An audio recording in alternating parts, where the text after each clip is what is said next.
katikati ya dhoruba uvumilivu unalipa. Wako watu husalimiani nao leo ni kwa kuwa huna uvumilivu. Haya maisha tunayoishi wapendwa, ni lazima uvumilivu. Yesu anasema wale watakaookolewa ni wale watakaovumilia hata lini? Hata mwisho. Ziki nyingi za kutana nazo. Hawa mashahidi ambao tunasoma Waebrania sura ya 12, wengine hawakupata watoto, walivumilia.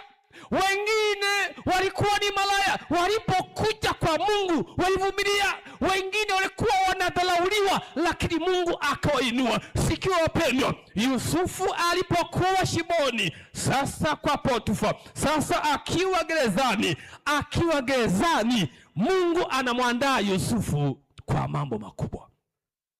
Unajua kuingia ikulu, upasi kuingia hivi hivi tu. Wengi mnakimbilia kwenda ikulu bila kupitishwa katika chuo cha uvumilivu.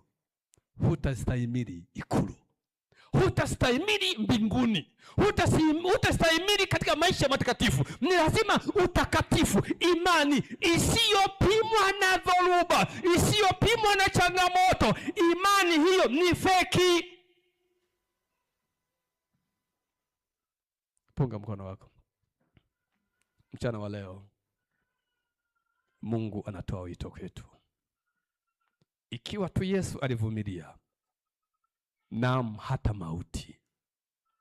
Ikiwa Mungu aliteswa, Yesu aliteswa, sio kwa kuwa amependa dhambi, kwa sababu ya upendo wake kutuokoa.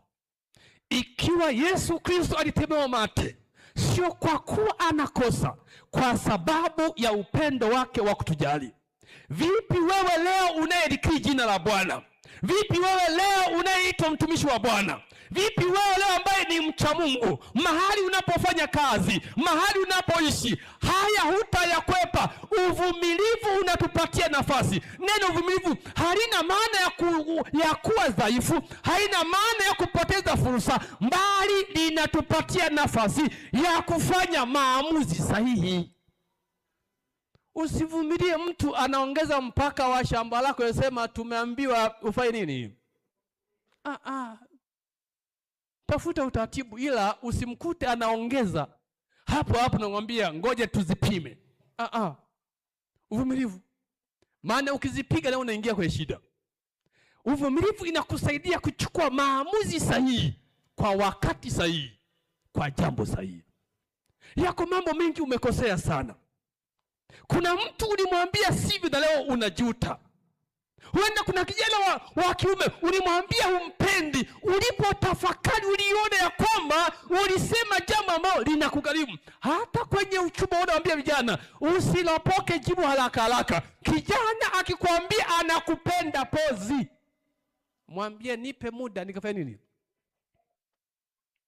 Unaweza kusema umpendi, ukija kutafakari kumbe hukuwa na taarifa zake sahihi. Alafu umeshamwambia sikupendi. Na vijana ukishamwambia hivi amekula nini? Amekula 5.